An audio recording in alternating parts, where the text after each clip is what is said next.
My name is Emily, and I used to believe in fairy tales. Once upon a time, I'm not the kind of woman who waits around for a prince. I built my own castle. I worked my way up the corporate ladder in a competitive tech company, and at 30, I was the epitome of success, independence, and ambition. Then I met Tom, my antithesis in many ways, yet someone who seemed like a perfect complement to my life. Tom was charming, kind, hearted, and smart. He had a master's degree in literature, a talent for writing, and an unfortunate streak of bad luck when it came to job hunting. His gentle disposition appealed to me, and before long we were planning our wedding. The dream was so close I could almost touch it. But the nightmare began much earlier than I'd expected, and it started with Carol, Tom's mother. The wedding day arrived, a beautiful morning that should have marked the beginning of a new chapter. As I stepped out of the changing room in my carefully chosen wedding dress, a sleek, modern design that made me feel like a queen, I heard Carol's voice ringing out like a discordant note in what should have been a harmonious symphony. "Emily, are you sure about this dress? It's a bit too showy, don't you think?" Carol eyed me critically, as if I were a piece of art in a gallery she had no intention of appreciating. I looked at Tom, hoping for an ally, a partner, someone who would stand by me. Instead, Tom just chuckled nervously and said, "Mom does have a point. Maybe something more traditional would be better." It felt like a slap in the face. Here was the man I was about to vow my life to, yet he couldn't muster the courage to defend me in the smallest of conflicts. The knot in my stomach tightened, but I pushed it away, attributing it to wedding day jitters. "No, I love this dress," I asserted, trying to keep my voice steady. "It makes me feel beautiful, and isn't that what matters?" Before Carol could retort, one of her friends, Linda, chimed in. "Oh, Carol, let the girl have her day. She looks lovely." Carol made a face, as if she'd swallowed something bitter but had no choice but to digest it. "Fine, it's your day. Do as you please." Despite her words, I could feel Carol's disapproval hang in the air, heavy and inescapable. Tom sensed it too, but chose to remain silent, distancing himself from the brewing tension. At that moment, something broke inside me, a fracture so small, yet so significant that I couldn't repair it, no matter how hard I tried. The celebration went on as planned, but the unspoken words, the covert alliances, and the visible cracks were like invisible ink on our marriage certificate, only becoming clear under the harshest of lights. I walked down the aisle, past the smiling faces of friends and family, my heart a mix of joy and apprehension. As I exchanged vows with Tom, a voice in my head nagged at me. "Is this the partnership you dreamed of? Will he stand by you when life gets tough?" I said I do, but those words echoed in my head, each repetition amplifying the doubt that was slowly creeping into my heart. I glanced at Carol, who wore a victorious smile, as if she'd won a battle I didn't even know I was fighting. That was the ill-fated day when I became Mrs. Emily Harper, sealing my fate with a ring, a dress, and a marriage that had already shown its flaws even before it had a chance to begin. If only I had listened to my gut, perhaps the unfolding disaster could have been averted. But as they say, hindsight is 20/20, and what lay ahead was a road filled with thorns, pitfalls, and lessons learned the hard way. After the wedding, we moved into my house, a 2-story colonial with a touch of modern design. I'd saved for years to afford this place, and it was my sanctuary, a physical representation of my hard work and independence. Tom was captivated by it, or so he said. The entire house was my design, my choice, and a reflection of who I was as a person. Tom's job hunt continued like an endless cycle of hope and rejection. "Don't worry," I assured him daily. "You'll find something soon. I believe in you." He would smile, a tired but hopeful smile and nod. Thanks. You're incredible, you know that, supporting both of us while I figure things out. We're a team, I'd reply, wrapping my arms around him in a comforting embrace. But the team had an invisible third player. Carol, Tom's mother, whose visits became as frequent as the weekly groceries. One afternoon, a couple of months into our marriage, Carol decided to drop by unannounced, yet again. "What a lovely home you have here," she began, her eyes scanning the rooms as if she were a detective looking for clues. "Thank you, Carol. Would you like some tea?" I asked, playing the part of the dutiful daughter-in-law. Ignoring my offer, she continued her visual inspection. "Oh, so you have such a nice house, and you didn't even let Tom contribute. You make it so hard for a man to feel like a man." I clenched my fists, trying to maintain a level of composure. He's my husband, Carol. We're a team. Whatever is mine is also his. Tom sat there, leafing through a job magazine, apparently engrossed but obviously within earshot. Finally, he looked up, and I thought, just maybe, he would stand up for me this time. "He has a point, Mom. Emily worked hard for this house. We're married now. It's our home." For a moment, I felt a glimmer of hope. But then Tom continued, although, maybe we should consider moving somewhere cheaper, so I can contribute too. It might make Mom feel better. My jaw dropped. Was he serious? Feel better? This is our home, Tom. Our marriage. Why does everything have to be about making your mom feel better? Carol grinned, relishing the discord she had sown. "See, Tom, I told you she's too controlling." The room fell silent, the tension as palpable as the setting sun's glow streaming through the windows. My own husband, the man who was supposed to be my partner, had just publicly agreed with his mother that I was controlling because I provided for us. Every inch of the house that had once felt like a sanctuary now felt like a haunting ground.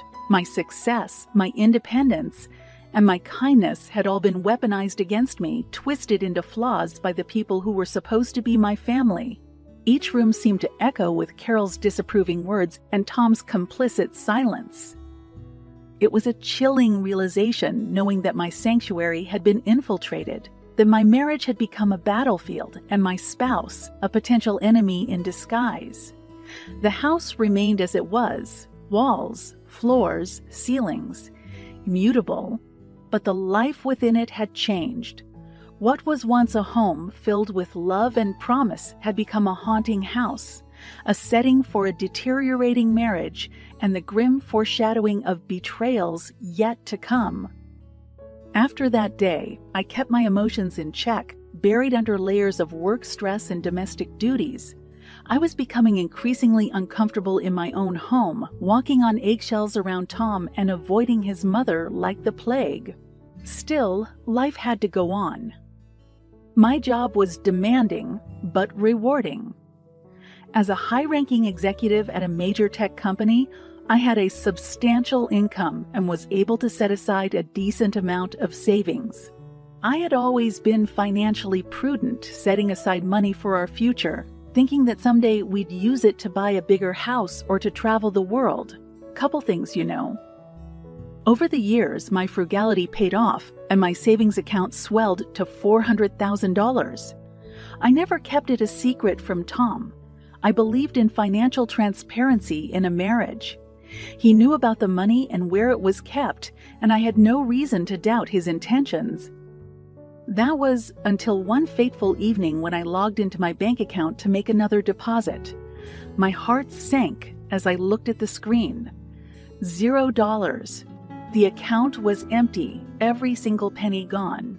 A void filled my chest as I tried to comprehend what had just happened. Tom was in the living room, scrolling through job listings on his laptop. The glow of the screen made his face look more serious than usual. "Tom," I said cautiously, "do you know anything about the missing money in our savings account?" He looked up, his eyes meeting mine, but there was something odd about his gaze. Missing money. What are you talking about? Every single dollar is gone, Tom. $400,000 doesn't just disappear. He closed his laptop and stood up, pacing the room. I have no idea. Maybe it's a bank error or something. Just as we were about to delve deeper into the conversation, the front door burst open, and in came Carol holding a sheaf of property papers like a trophy. Guess what? I just bought a new house for exactly $400,000. Isn't it fantastic? My stomach churned. The timing was too suspicious to be a mere coincidence. You bought a house for $400,000. The exact amount that's missing from my account. Carol chuckled, not even trying to hide her triumphant grin. Oh, it was your money, all right. Tom and I felt it was high time you started contributing to this family. I looked at Tom, my eyes begging for an explanation, a sign that this was some horrible misunderstanding. Instead, he averted his gaze, confirming my worst fears. You knew about this, didn't you? Tom sighed, finally breaking his silence. Look, you make a lot of money, okay? My mom needed a house, and well, you've always said what's yours is mine too.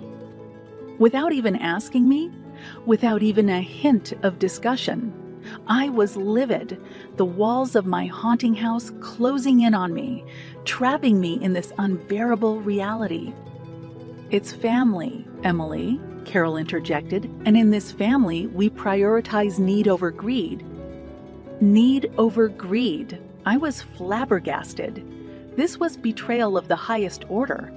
Tom had chosen to stand by his mother in an act that didn't just break my trust, but shattered it into a million irretrievable pieces. That was the final straw, the point of no return. I was done being the understanding wife, the generous daughter-in-law, the diligent breadwinner. If they wanted to play dirty, then so could I.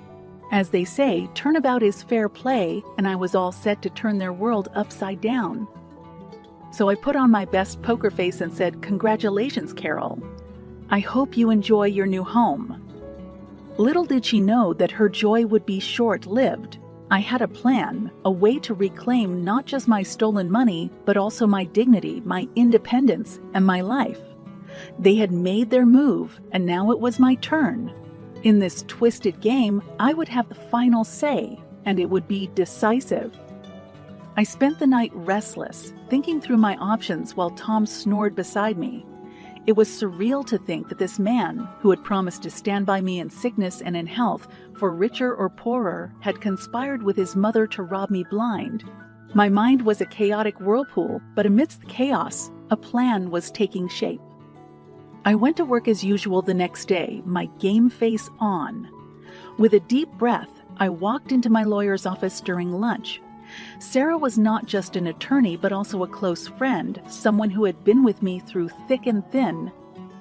"Sarah, I need your help," I began, laying out the entire story. Her eyes widened with each revelation, but she listened intently, never interrupting. When I was done, she finally spoke.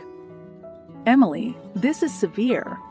If what you're saying is accurate, you have a case not only for divorce, but also for criminal charges against Carol and potentially Tom as well." "I know, and I want to proceed. I can't let them get away with this. We'll need evidence, bank records, communication, everything. And given that a large sum of money is involved, the police will have to be notified." "I understand," I nodded. "Let's do this." By the time I got home, the seeds of my plan had already started to sprout. Sarah was quick, and she'd put things into motion with the bank to trace the unauthorized transactions. Now it was time for the next step. "I've been thinking," I began cautiously, confronting Tom in the living room. "Maybe you and your mom are right. I should be more giving, more understanding of family needs." Tom looked puzzled, but intrigued. "Really, you've changed your mind?" "Yes, I said, fighting to keep my voice steady. I have another savings account, for emergencies. How about we use that to buy you a car? I think it's time. A glint appeared in Tom's eyes, a mix of surprise and something else. Guilt, perhaps. You do that? Of course. We're a team, right? He hesitated for a moment before nodding. Right, a team. It took everything in me not to roll my eyes. Great, I'll need your help to transfer the money. It's a joint action for security reasons. His eyes narrowed, but it was too late to back out now. Sure, when do you want to do it? How about tomorrow? Okay, sounds good. Little did he know that agreeing to this would be his undoing. With the bank already alerted and tracing actions on my account, this new transaction would tie him directly to any unauthorized activities, like the missing $400,000. As I lay in bed that night, the gravity of it all began to weigh on me. I was about to turn in my own husband and his mother to disrupt multiple lives, including my own. But then I remembered the tears I'd shed, the pain I'd endured, and the utter humiliation they'd put me through. No, this was justice. They'd stolen more than money. They'd tried to rob me of my self-worth. Sleep came surprisingly easy that night. For the first time in months, I felt like I had regained some control, and I was going to see this through, no matter the consequences. The sun seemed to shine brighter than usual the next morning, as if the universe was aligning itself with my newfound resolve. I dressed meticulously for work, choosing an outfit that made me feel powerful, like I could take on the world. Today was going to be the day of reckoning. I waited anxiously until the afternoon, long enough to ensure Tom would be awake and idly searching the internet for jobs he'd never apply for. My phone buzzed with a text message from Sarah. All set on this end. We'll be monitoring the account in real time. Go for it. My heart pounded as I dialed Tom's number. Hey, are you ready to do that transfer for the car? Yeah, sure. What do I need to do? He replied, a little too quickly, a little too eagerly. I walked him through the steps, describing where to find the authorization code I had set up earlier with the bank. It was a simple transfer, just a couple thousand from one account to another. But crucially, it required dual verification, and that would leave a digital trail leading straight to Tom. Okay, it's done, Tom said, sounding pleased, maybe even relieved. We really are a team, huh? Yes, we are, I replied, barely able to keep the tremor out of my voice. After hanging up, I took a moment to compose myself, pushing down the rising tide of emotions. This was no time to get sentimental. They had forced my hand, and the die was now cast. Sarah texted me a couple of hours later. Got it. We have all the evidence we need. I'll contact the police. I felt both elated and hollow at the same time. I had done it. I had secured the evidence to prove their treachery. But in doing so, I had also turned my life upside down. I was now on a one-way street with no turning back. When I got home, I found Tom sitting on the sofa, a smug smile on his face. How's my generous wife? Looking forward to our test drive this weekend. Actually, there's been a change of plans, I said, my voice icy calm. The doorbell rang, right on cue. Would you mind getting that? A look of confusion crossed his face as he opened the door to find two police officers standing there. Mr. Thomas Anderson, one of them asked. Yes, that's me, Tom stammered. You're under arrest for unauthorized access and transfer of financial assets, the officer declared, pulling out a pair of handcuffs. The color drained from Tom's face, his eyes widening in disbelief. Then, he looked at me, realizing the trap he'd walked into. Emily, what did you... "It's over, Tom," I interrupted, savoring the moment but feeling an unanticipated pang of sorrow. "I told you we were a team, but every team has its MVP, and let's just say you didn't make the cut." As they escorted him out of my house, the house I had worked so hard to build and maintain, I felt an odd mixture of relief and devastation. My marriage was a sham, my husband a thief, and his mother an even bigger one. But for the first time in years, I was free from their manipulation, deceit, and emotional abuse. Sarah had already begun the legal proceedings for both the criminal case against Carol and Tom, as well as my divorce. The wheels were in motion, grinding inexorably toward justice. But as I stood there alone in the echoing emptiness of my living room, I realized that the sweetest revenge of all was reclaiming my life. And reclaim it I would. Weeks rolled by, a blur of legal jargon, court appearances, and sleepless nights. Despite the emotional toll, I couldn't help but feel an undercurrent of anticipation. I knew that justice was within reach, that the day I had longed for was imminent. Sarah had been meticulous, gathering irrefutable evidence that left both Tom and Carol without an alibi. Finally, the day of the trial came. I sat nervously in the courtroom, my eyes meeting those of Carol and Tom across the room. They looked haggard, the facade of arrogance and entitlement finally shattered. As the proceedings began, my lawyer made our case, presenting evidence of the unauthorized transfers, phone records, and even security footage showing Carol at the bank, possibly meeting an accomplice. Then it was Carol's turn to take the stand. She was a shadow of her former self, but her eyes still held a flicker of defiance. "Mrs. Anderson, did you steal $400,000 from Emily Anderson?" my lawyer Sarah asked pointedly. "I didn't steal anything," Carol spat out. "I'm family. The money was as much mine as it was hers." "So you believe that being family entitles you to take someone's hard-earned money without asking?" Sarah queried, a note of incredulity in her voice. "It was for a good cause, buying a home. Emily has plenty of money. She wouldn't miss it." "Oh, I missed it. All right," I interjected, unable to hold back. The judge gave me a stern look, but I couldn't care less. This was my moment of reckoning, and I would not be silenced. The prosecution then turned its attention to Tom, who looked visibly shaken. "Mr. Anderson, were you aware that your mother took this money from Emily?" After a pause, he mumbled, "I didn't think she'd go through with it." "So you knew about the plan?" Yes," he stuttered, finally breaking. The room seemed to go silent, hanging on this admission of guilt. It was the final nail in the coffin. When the judge pronounced the sentences, I felt a rush of emotions. Carol was found guilty of grand theft and was sentenced to 5 years in prison. Tom, as an accomplice, was fined $500,000, more than he could ever afford, ensuring his financial ruin. As the judge slammed the gavel, proclaiming justice served, I felt a weight lifted off my shoulders. Revenge was indeed a dish best served cold.